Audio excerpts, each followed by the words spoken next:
Everybody, and thank you for coming out for our evening City of Griffin Board of Commissioners meeting, March 25th, 2014.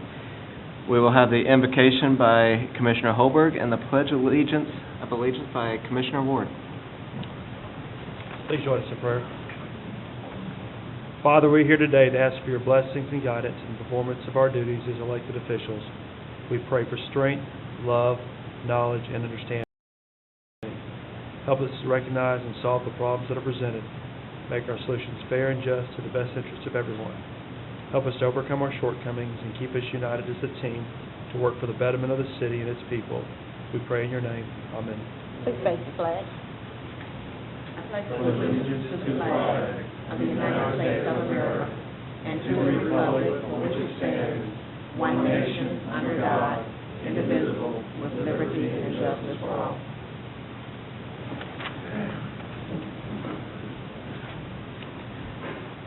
Okay, we'll start out with presentations and delegations. Item number 1, recognize the retirement of Mr. Isaac Reed with Solid Waste Division Collection Superintendent for 26 years of service to the City of Griffin. All right. All right. Oh, this is tough to do. Can y'all hear me? Mm-hmm. In the 13 years that I've been here, I've brought a lot of stuff before this board, and it's been, in my opinion, it's helped the quality of life, for our community. And I brought it up proudly. I don't want to do this.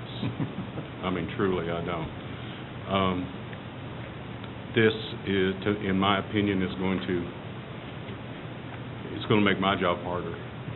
And you know me, I don't like to work really, really hard. But with that said, though, there's not enough words that I can say about Isaac. I call him Ike. We always have. It's I guess a term of endearment. But he has taught me more about myself in a lot of years that I've worked with him than he really realizes. The very first day I started here, he was the very first person that came and offered his hand to me.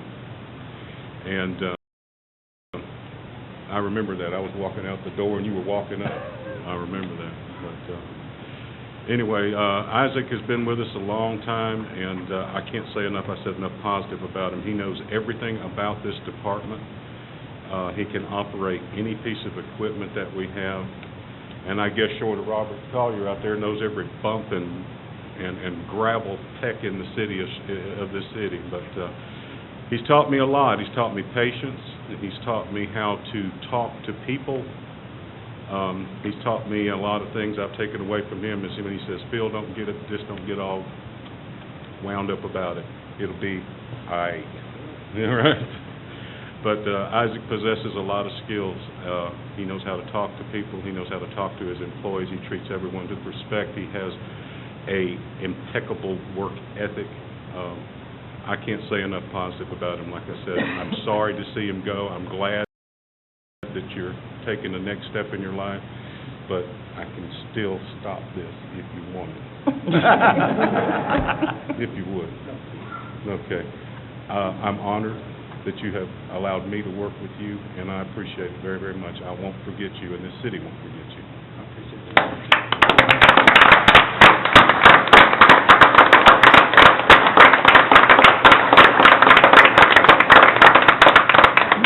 Good evening. Thank you very much. You know, it's been an honor and a pleasure to work here at the City of Griffin, and I certainly appreciate it. But if it had not been for the support that I received from these guys back here, the one that kept me motivated and kept me going, I don't think that I'd be standing here today. I appreciate you all. I appreciate the employee of the Solid Waste Department.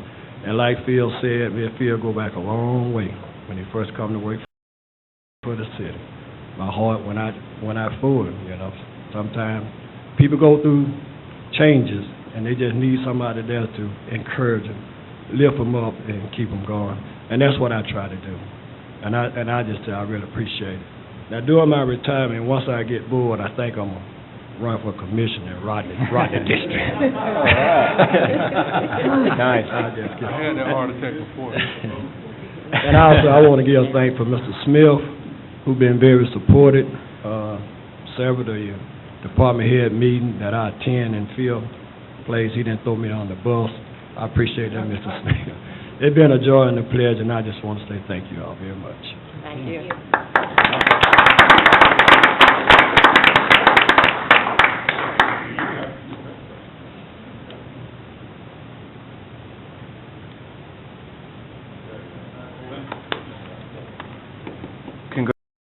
Congratulations, Mr. Reed, and we wish you only the best in the next phase of your life.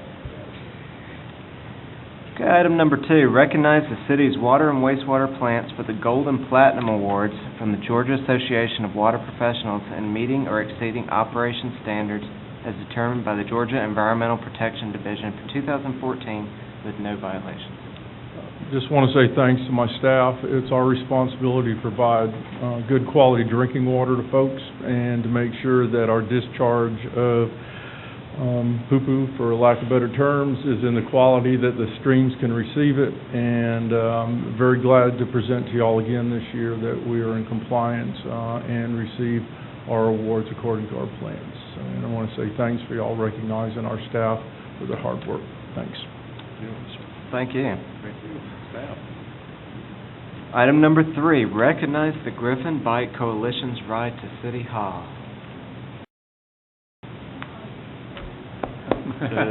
They all want to come forward?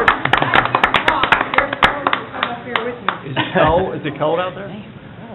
Oh, folks, Come on up, Doc. come on, all of you.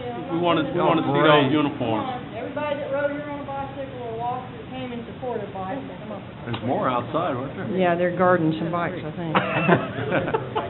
Yeah, bicycle. It's in the parking garage. 1 year ago this month, we stood before you as a newly formed committee. We had a few members and many dreams, and you signed a resolution acknowledging bike and pedestrian transportation infrastructure as a crucial component to a healthy and vibrant community. Today, we stand before you to report that it's cold and windy outside and what we have managed to accomplish in just 1 year. Not every event was successful, and not every goal was attained, but we did make what we feel were great strides, and we want to share them with you. So last year, we completed a signage grant which allowed us to purchase 112 signs, 90 posts, 20 Sharrow thermoplasts, most of which has been installed in the city and the county. We received a second grant from Georgia Bikes that allowed us to have manufactured by a local business 10 bike racks for placement around town. The bike racks are built and will be installed this year. Our Sunday Slow Spokes family ride was a big hit all summer with strong attendance each month. We entered a team in the National Bike Challenge. This event is a nationwide event that encourages all riders, recreational and commuters, to log miles in an attempt to gather 3 million miles nationwide between May and September. Our team of 15 riders logged 10,668 miles, 58% of which were commuting miles, meaning you were going to work or to shop. We placed 5th out of 27 teams in the state of Georgia. We entered a team in the Atlanta Clean Air Campaign's Bike to Work contest in October of last year. This contest is different in that you may only count your commuting miles and no recreational miles. Our team placed 2nd in the state. But our team captain, Tracy Huckabee, was 1st overall individual rider in the state. All right. I got her some cool stuff from REI, I think. While all that is great, it's not what I'm most proud of.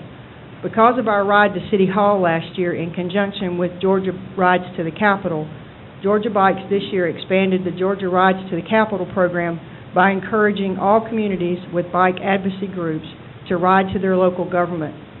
They specifically recognized our efforts and successes as an example, and encouraged the cities of Athens, Augusta, Columbus, Milledgeville, Rome, and Savannah to look at Griffin as an example of how to support a more diversified transportation infrastructure by reaching out to local governments.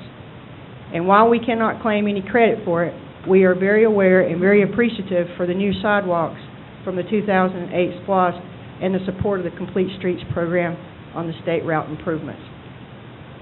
As we head into 2014, we've decided to set new goals, and this year we intend to make sure that our bike racks are installed, that we expand our Sunday slow spokes ride, that we work with Parks and Recreation's summer school programs conducting helmet safety and safe riding clinics for our children.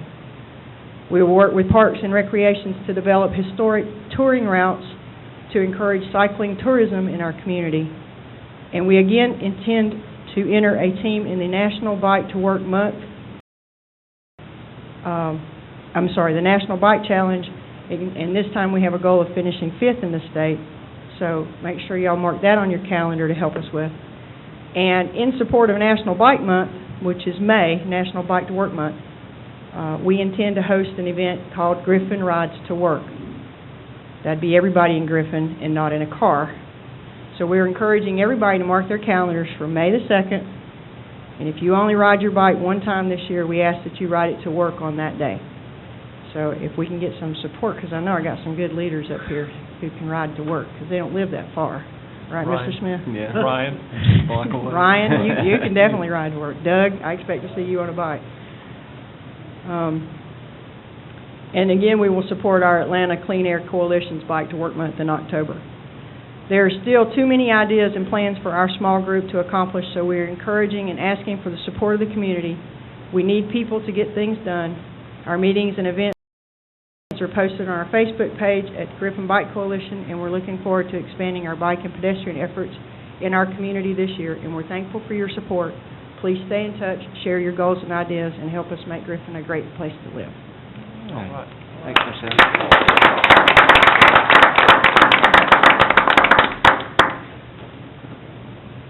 Thanks, Michelle, and the rest of the group for y'all's involvement. We appreciate you coming here and taking the time to share that with us. Okay, we'll now enter into citizen comment.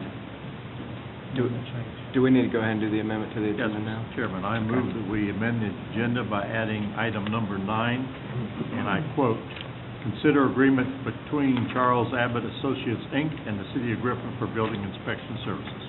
I have a motion. Do I have a second? Second. Motion and a second. Any discussion? All those in favor of amending the agenda, please raise your hand. Unanimous. All right, citizen comments. At this time, the chairperson opens the floor to comments from the audience. Comments should relate to a specific agenda item not listed on the agenda for a public hearing or to a concern within the jurisdiction of the city. Commission meetings serve the purpose of conducting city business and are not a forum for the unlimited expression of opinion. The chairperson reserves the right to limit comments to matters germane to city business and may refer speakers to the city manager or other staff for resolution. Do I have anyone on my left side that would like to come and address the board? Okay. Anyone on my right side?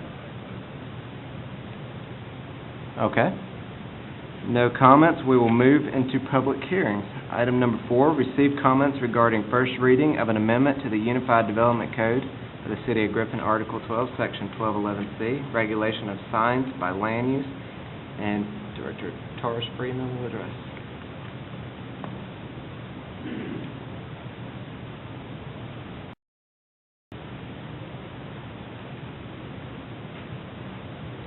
Good evening. Good evening. This is a case that was brought to you all on February 25th of 2014. This was also presented to the Planning Commission on March 17th, and we had a town hall meeting with several business owners regarding the amendment to the sign code.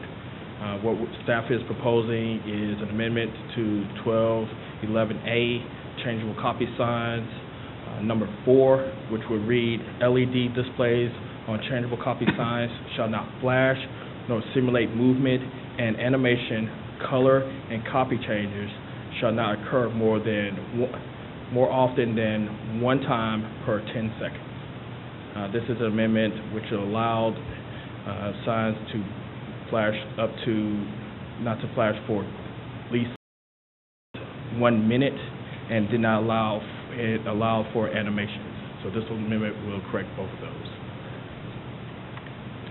And Okay. this, for clarification, anything prior to 2009 is grandfathered in, anything post-2009 that's under the 1-minute rule currently in place could go to this 10-second rule. Is that correct? And to my knowledge, it is. Mr. Whalen, is that correct? I think what Taurus intended to do was sign since 2009 to present. We're going to go back and try to work with those folks to bring them under this amended. That is correct. But anything prior to 2009 would be Anything grandfathered prior to in 2009 there? is clearly grandfathered in. Okay. That's correct. Okay, this is a public hearing. If anyone would like to come forward and speak on this topic, please do so. Okay. Any other questions for Taurus? All right, thank you. Moving to the consent agenda. Item number 5, consider approval of the minutes of the regular scheduled meeting on March 11, 2013, and revised minutes of the regular scheduled meeting on February 25, 2013. Mr. Chairman, I move, if there's no objection, I move that we approve both sets of minutes as presented. Okay, I have a motion. Do I have a second? Okay. Okay, I have a motion and a second. Any comments? Actually, I think that should be 2004. February 14. 25th, 2014, All right, my motion is, and March 11th, 2014. my motion is so amended. Okay, I have a motion and a second. All those in favor, please raise your hand. Unanimous. Now head into the regular agenda. Item number 6, consider first reading of a request to amend the Unified Development Code of the City of Griffin, Article 12, Section 1211C, Regulation of Signs for Land Use. Taurus will address. Mr. Chairman, I move that we approve on first reading this amendment to the sign code as presented. Okay, I have a motion. Do I have a second? I'll second it. I have a motion and a second. Any discussion? Okay. Hearing none, all those in favor of placing on first reading, please raise your right hand. 4. All those against? 2.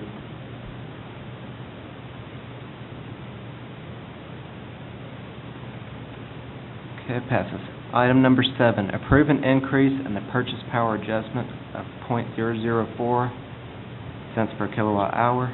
Electric Director Bill Bosch will address.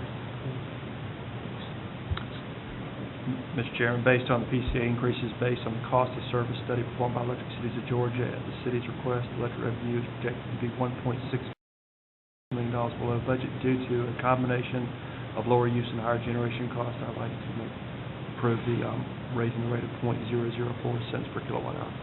Okay, I have a motion. Do I have a second? It's .004. I'm sorry, dollars per .004. hour, please. I second that, the comment. Okay, I have a motion and a second. Discussion?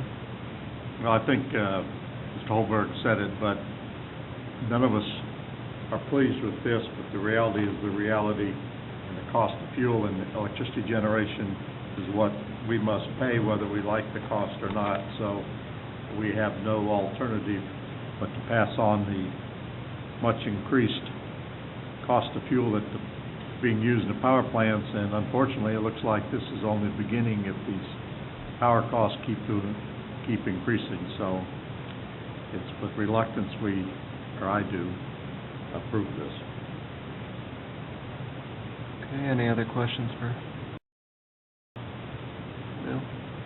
Bill, I do want to thank you for taking the time to hold town halls and going out to the civic clubs and trying to get active in the social media as much as possible to explain some of the situations we're faced with. Like Mr. Maher just said, it's a lose-lose. This is the worst part about being on this board. That the city is absorbing more than what we're asking for. So Right. that is something that we're trying to do for our residents.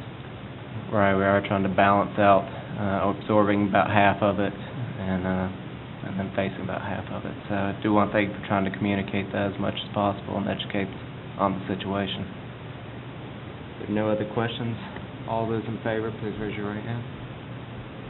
3, or 4 opposed? 2, 4, 2.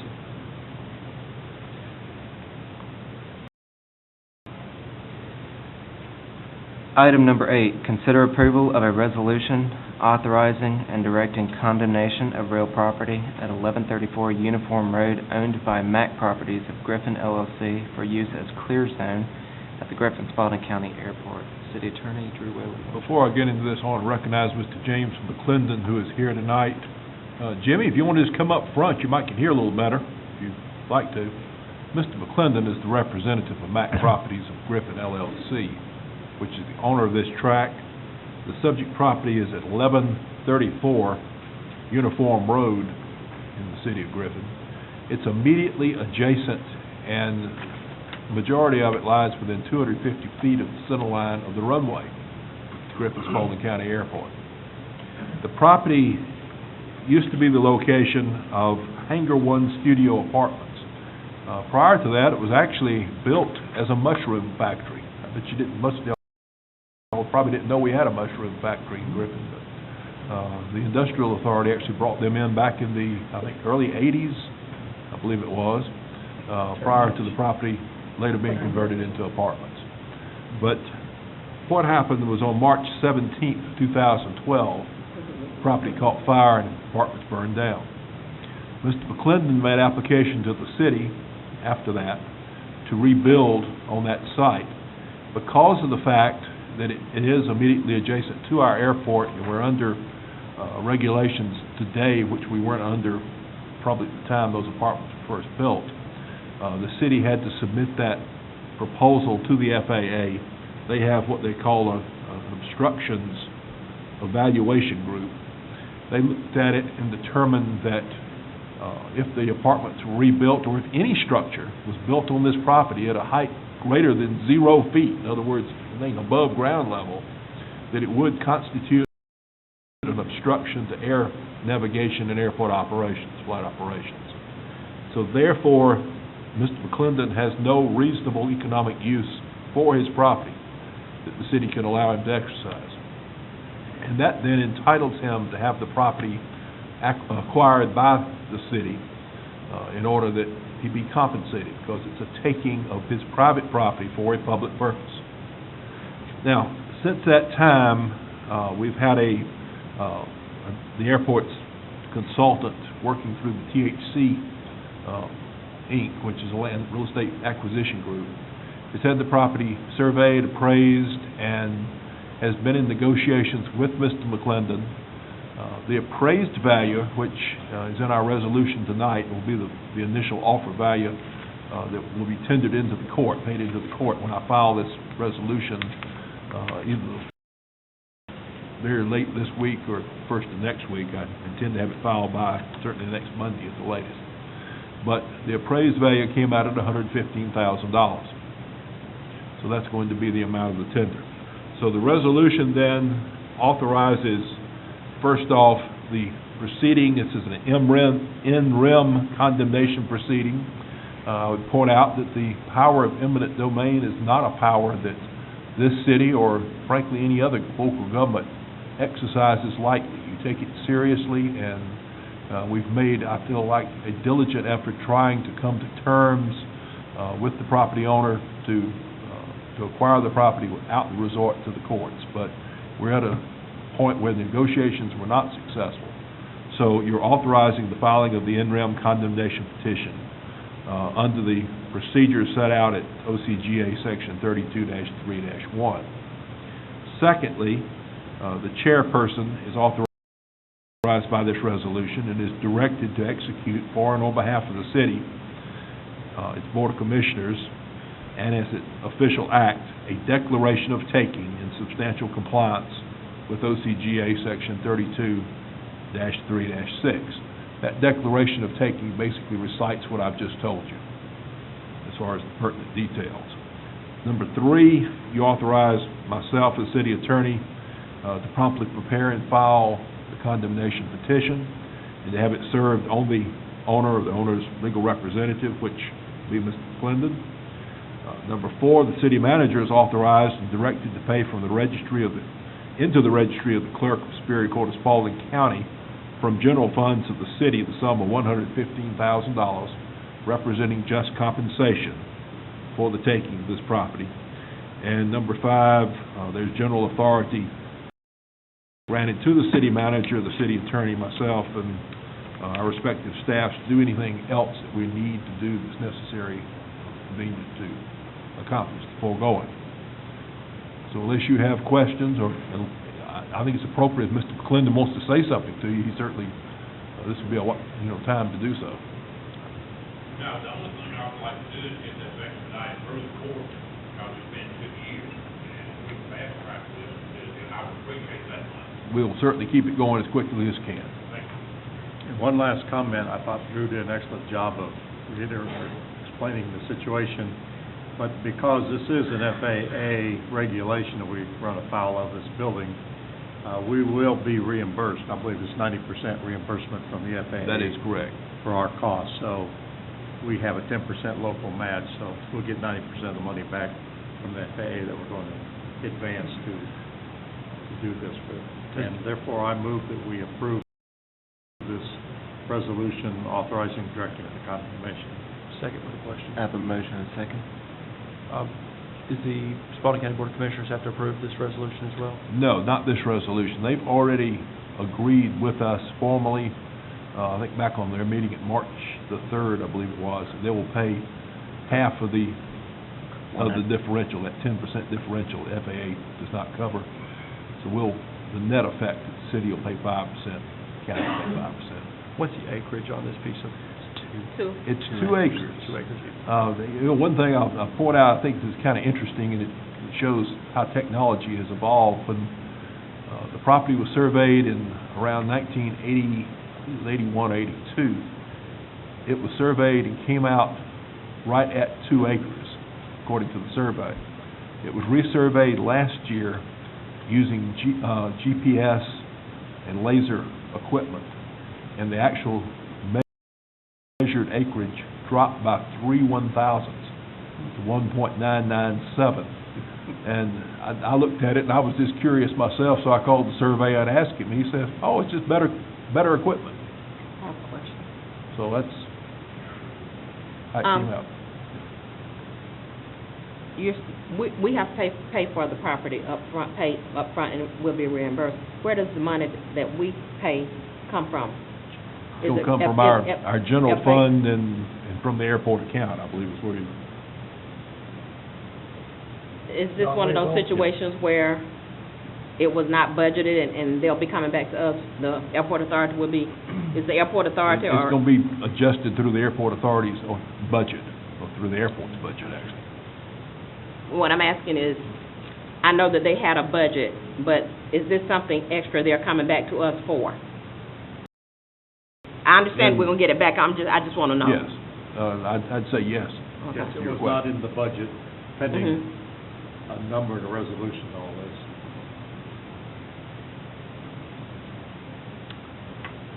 Okay. Any other questions? All right, we have a motion and a second. All those in favor, please raise your hand. Unanimous. Thank you. Okay, item number 9, amend the agenda, Consider agreement between Charles Abbott Associates and the City of Griffin for building inspection services. We briefly touched on this topic this morning at the workshop. But in case you all do not know, as of March 28th, we'll be without the services of our building officials.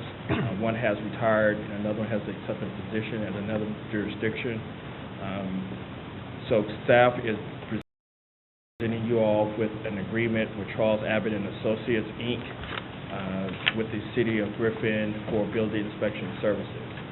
This agreement will cover plan review as well as building inspections at a rate of 95% of our permitting fees and plan review fees. It would appear that at today's slow pace of inspections and reviews, that this is financially a better alternative actually at the moment than rehiring. Now, that'll change quickly. The problem is, I understand that you don't necessarily get service the next hour or two, like folks are used to. That is correct. Staff has been working with the representative from Charles Abbott to come up with a better solution. Typically, we will allow 24 hours upon the request for inspections to be conducted, but they will definitely work with us and try, in most cases, to accompany our demands and wishes. And are you going to start advertising for another inspector, or work with this for a while? We'll work with this for a while to see exactly the effect that it may have, but it was still my desire, and I think the desire of the city manager, to possibly look at having a certified building inspector on staff. How many inspections do we on average do a day? Approximately 6 a day. So we're looking at needing someone a half a day. We're going to be setting up a schedule where there'll be half a day every day to... We will be looking at the schedule. It's still something that we have to work out in the upcoming days, but if this agreement is signed tonight, they will be able to begin immediately, which will be starting Monday. Going back to Dick's comment, if the permit holder calls by 4 p.m. on a business day, it will be inspected during the next following business day. That'd be a situation we've had. Times are kind of slow and whatnot. If you call in the morning, it might get inspected that afternoon or the same day. The standards we put into this contract is 4 p.m. cutoff for the next day inspection. What if we have a natural disaster situation such as ice storms and things like that, where folks have services ripped off houses, they get put back on?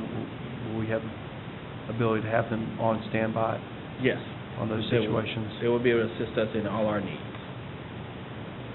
Mr. Chairman, I move we approve this agreement between Charles Abbott Associates and the city. Okay, I have a motion. Do I have a second? Second.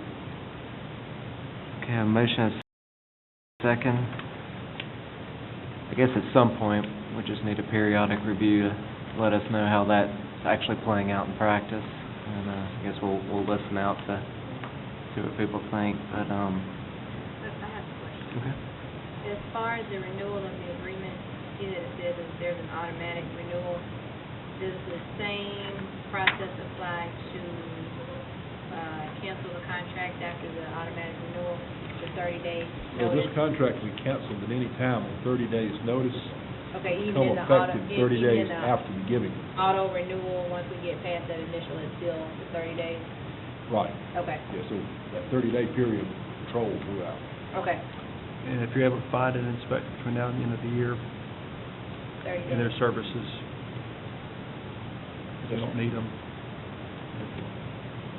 We'd really like to see how this goes. I think financially it's a good move, and one advantage you have with the contractor is like when the housing authority really gets going full blast on Meriwether homes, we're probably gonna need more than one, maybe more than two. And they have the ability to pull those employees in when we're real busy, and then when things slack off, they can push them back out to other jobs, whereas if we have personnel on staff, we're real busy, they may not have enough time to go around, but if we're slack, then they're not sitting around twiddling their thumbs. So, I'd like to try this for a while and see how it works out.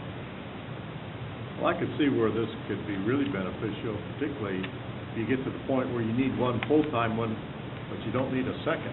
You Right. could have one of these folks for a fill-in, give you a lot of elasticity. And there are probably more jurisdictions now that contract out building inspections than have their own. It's pretty widely accepted practice. Okay. Any other comments? Hearing none, we have a motion and a second. All those in favor, please raise your hand. Unanimous. Okay, city managers report. Okay, Mr. Chairman has graciously agreed to meet with staff and Norfolk Southern Railroad tomorrow to talk to them about our unattractive railroad tracks that we've been working with for the last 10 years to try to get them cleaned up. So hopefully he can use the strong arm of his chair to have an impact on the railroad staff when they come here tomorrow. Setting me up. Y'all should have a picnic out by the side of the tracks, right next to some trash. So we'll keep you updated on how that goes. I want to remind you too, on Friday afternoon, Trudy McDivitt, the 911 director for Spalding County, is having her retirement reception over at the county annex. So if you want to put that on your calendar. What time is that? I think it starts at 1, but it's a drop-in during the afternoon. She's been a great 911 director for a lot of years. She has been, and she'll be sorely missed. And that's all I have to remind you of, Mr. Chairman. Okay. Mr. Wheeler? Commissioner McCord? Commissioner Warren? A couple things. One is, I'm always taken by the quality of our long-term employees, and I'm sitting here and listening to what Phil had to say about Mr. Reed and his work ethic and his many years of service. It's always very touching, and I think we're blessed to have many, many long-term employees like Mr. Reed that we probably don't appreciate as much as we should. So I wish him the very best. Secondly, a brief update on the LPC in our recently completed legislative session. We beat back most of the bad legislation, but there were a couple that slipped through that we didn't win this time around, and one of them is the cities do not have, my mind went blank, sovereign immunity like counties have. We'd asked to get sovereign immunity so we can't be sued for every little thing. And we thought it was going to sail through the legislature until the trial lawyers reared their heads and beat up on others, and the trial lawyers prevailed, and we can still be sued with no sovereign immunity. So I thought that was very disappointing. Not unexpected, I guess, but disappointing. And number two, the one that troubles me more than ever is the hypocrisy in the legislature. This will get me in hot water, I'm sure, but you know, the legislature meets up there and has offices, buildings, and meets behind armed guards and security, and so you can't go in and out of the legislature or the Capitol without being searched, and they take away your pocket knife and whatever else. And yet they turned around and passed House Bill 60 that allows people to come into public buildings, city buildings, with guns, unless we put up security. And if you put up security at least 3 entrances here, it'd be a costly mess, but they hide behind security and no guns, and just approve guns to go in county and city buildings and churches and other places, which I find distressing. So even worse than that, we as commissioners and as a city vote can be sued by anyone for any reason if they feel that their right to bear arms in city buildings has been abridged. So if we tell somebody we don't really want them here with their gun, we can be sued for violating their Second Amendment rights. So I find that all very distressing, the hypocrisy. They're behind armed guards and we're not. So I've had my vent. Okay. Other than that, we had a successful legislative session, I think. All right. Commissioner Ward? I'll probably hear from a couple of representatives on that one. Commissioner Flowers? No comment. Okay. Hearing no comments, we will... Make a motion to adjourn. Okay. Have a motion to have a second.